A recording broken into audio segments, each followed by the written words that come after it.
ಹರೇ ಶ್ರೀನಿವಾಸ. ಕರುಣಾಸಂಧಿ ಪದ್ಯ 20.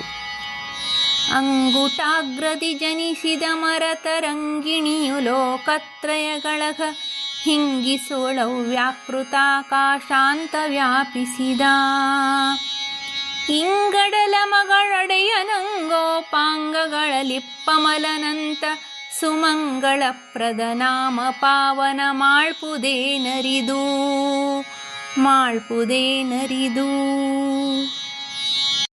ಶ್ರೀ ಗುರುಭ್ಯೋ ನಮಃ.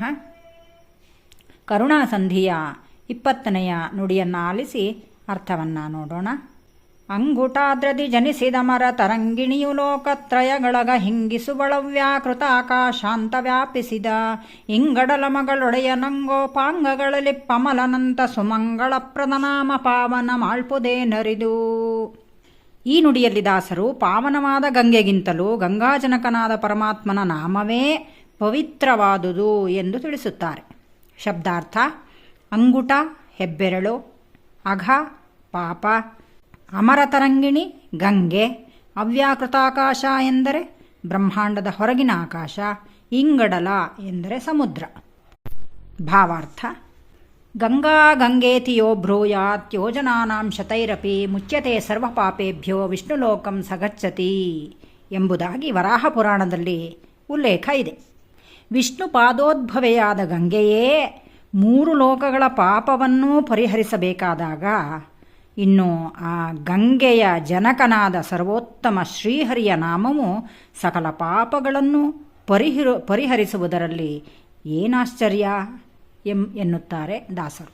ಕೇವಲ ನಾಮಸ್ಮರಣೆ ಮಾಡಿದರೆ ಸಾಕು, ಅವನ ಅನುಗ್ರಹ, ಅವನು ಕರುಣಾ ಸಮುದ್ರ ಎಂಬುದಾಗಿ ಇಲ್ಲಿ ತಿಳಿಸುತ್ತಾರೆ. ವಿಶೇಷಾರ್ಥವನ್ನು ಗಮನಿಸುವುದಾದರೆ ಭಾಗವತದ ಪಂಚಮ ಸ್ಕಂದದಲ್ಲಿ ಉಲ್ಲೇಖಿಸಿರುವ ವಿಷಯವನ್ನೇ ಇಲ್ಲಿ ದಾಸರು ಸ್ಪಷ್ಟಪಡಿಸಿರುವುದು. ತ್ರಿವಿಕ್ರಮರೂಪಿ ಪರಮಾತ್ಮನ ಎಡದ ಪಾದದ ಹೆಬ್ಬೆರಳಿನ ನಖದ ತುದಿ ಬ್ರಹ್ಮಾಂಡದ ಕಟಾಹಕ್ಕೆ ತಗುಲಿಸಿದಾಗ ಅದು ಒಡೆದು ಬಾಹ್ಯೋದಕವು ಒಳಗೆ ಬಂದ ಕಾರಣ ಅದಕ್ಕೆ ಗಂಗೆ, ದೇವನದಿ ಎಂಬುದಾಗಿ ಹೆಸರಾಯಿತು. ಆದರೂ ಗಂಗೆಯ ನಾಮಗಳು ಕೇವಲ ಸೀಮಿತ, ಹರಿಯ ನಾಮಗಳು ಮಾತ್ರ ಅಪರಿಮಿತ. ಪರಮಾತ್ಮನ ಕರಚರಣಾದ್ಯವಯವಗಳಲ್ಲಿಯೂ ನಖ ರೋಮಾದಿಗಳಲ್ಲಿಯೂ ಅವನ ಗುಣನಾಮಗಳು ವ್ಯಾಪಿಸಿಕೊಂಡಿವೆ.